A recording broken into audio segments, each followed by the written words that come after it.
How to archive chats on Instagram. Hello everyone, welcome back to our channel. So let's dive right in without wasting any time.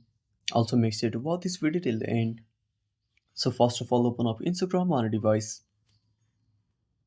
Now tap on message icon at the top right corner.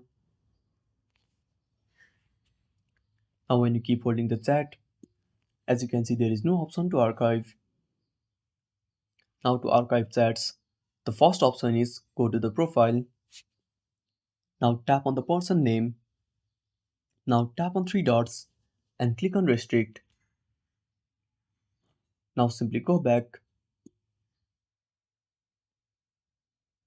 Now the next method is tap on the profile at the bottom right corner. Now tap on edit profile.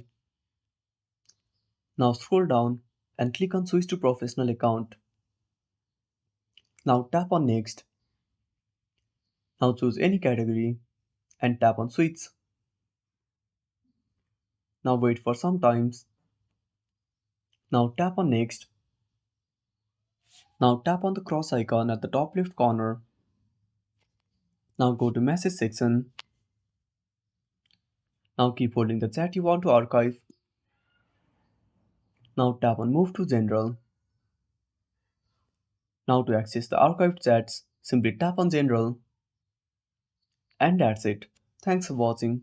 Make sure to subscribe our channel and hit the bell icon. See you in the next video.